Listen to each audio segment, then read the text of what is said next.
সবাইকে হোমিও ডাইজেস্টের পক্ষ থেকে সালাম এবং শুভেচ্ছা। আশা করি সকলে ভালো আছেন। আজকে আমি গুরুত্বপূর্ণ একটি টপিক নিয়ে আপনাদের সাথে আলোচনা করব।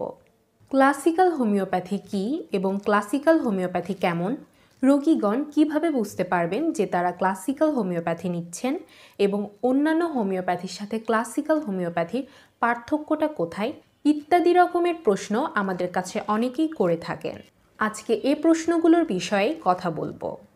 অ্যাকচুয়ালি ক্লাসিক্যাল হোমিওপ্যাথি হচ্ছে হোমিওপ্যাথির বিশুদ্ধতম রূপ, যা আমি আমার আগের ভিডিওতে সুস্পষ্ট রূপে উল্লেখ করেছি। যারা আমার আগের ভিডিওটি দেখেননি তাদেরকে অনুরোধ করব ডেসক্রিপশন বক্সে দেওয়া লিঙ্ক থেকে ভিডিওটি দেখে নেওয়ার।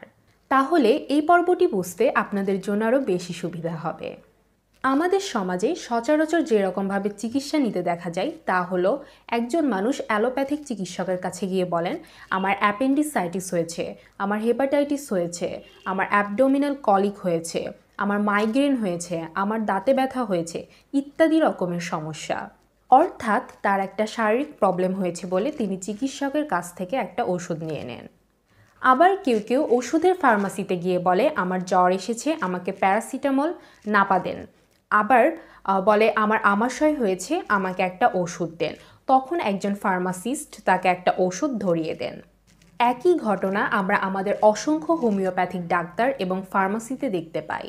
সেখানে এভাবেই অনেক চিকিৎসক নির্দিষ্ট কিছু রোগের চিকিৎসা করে থাকেন। সেখানে গিয়ে বলা হয়, আমার ঠান্ডা জ্বর হয়েছে, আমার পেটে ব্যথা হয়েছে বা আমার হাঁটুর ব্যথা কয়েক বছর যাবৎ ধরে সারছে না। অসংখ্য হোমিওপ্যাথিক চিকিৎসক বা ফার্মাসিস্ট তখন দু একটি লক্ষণ শুনে হাঁ করেন বলে মুখের মধ্যে ঝাঝালো কয়েক ফোঁটা ওষুধ দিয়ে দেন বা মিষ্টি কয়েকটি দানা দেন বা 1, 2, 3, 4, 5 বোতল ওষুধ ধরিয়ে দেন।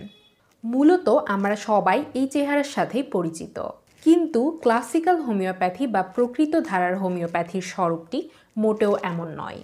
আমি আগের ভিডিওতে বলে এসেছি, হোমিওপ্যাথির সমস্ত বিশুদ্ধতম নীতিগুলোকে যথাযথ রূপে মেনে ক্লাসিক্যাল হোমিওপ্যাথিরা চিকিৎসা দিয়ে থাকেন। ফলাফলস্বরূপ অপরিহার্যভাবে এবং অবধারিতভাবে তাদেরকে কিছু সুনির্দিষ্ট প্রক্রিয়া অনুসরণ করতেই হয়। প্রথম কথা হচ্ছে তাদেরকে কেস রেকর্ড করতে হয়। সে এক বিস্তৃত কেস রেকর্ড। শুধুমাত্র ছোট একটা নোটবুকে কয়েকটি লক্ষণ লিপিবদ্ধ করা নয়।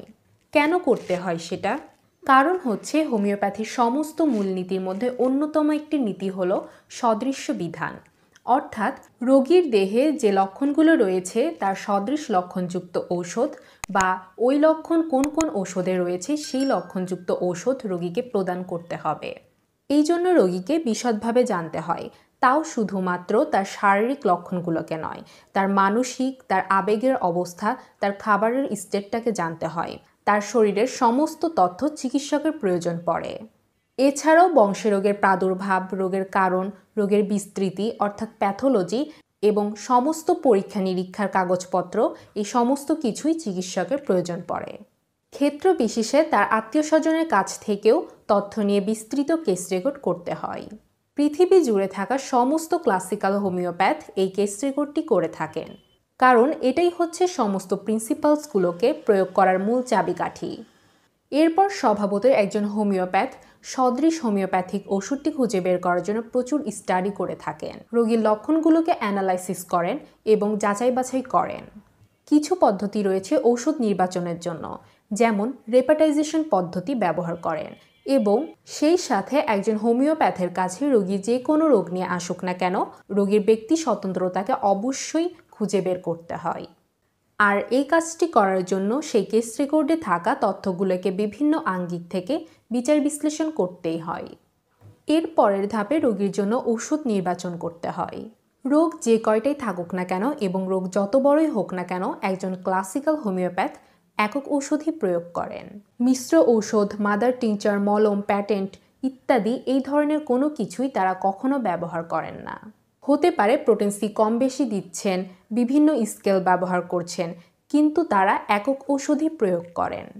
সেই ওষুধটিকে তার মাত্রা, তার তীব্রতার দিক থেকে, তার শক্তির দিক থেকে ঔষধের সাথে সাদৃশ্যপূর্ণ হতে হয়।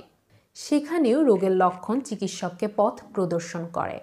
কাজেই একজন ক্লাসিক্যাল হোমিওপ্যাথ রোগের লক্ষণগুলো পুঙ্খানুপুঙ্খরূপে সংগ্রহ করেন, বিচার বিশ্লেষণ করেন এবং সর্বোপরি একক ওষুধ প্রয়োগ করেন সূক্ষ্ম মাত্রায়। তার মানে আবার এই নয় যে তিনি সারা জীবন রোগীকে একই ওষুধ প্রয়োগ করে যাবেন। তিনি প্রয়োজন হলে এবং একটি ওষুধের ক্রিয়া শেষ হলে ধাপে ধাপে ওষুধ পরিবর্তন করতে পারেন, কিন্তু একসাথে অনেকগুলো ওষুধ তিনি কখনোই দেবেন না। আজকের ভিডিও এই পর্যন্তই। সকলে ভালো থাকুন, সুস্থ থাকুন এবং হোমিও ডাইজেস্টের সাথেই থাকুন। সকলকে অসংখ্য ধন্যবাদ আমাদের ভিডিওটি দেখার জন্য। আল্লাহ হাফেজ।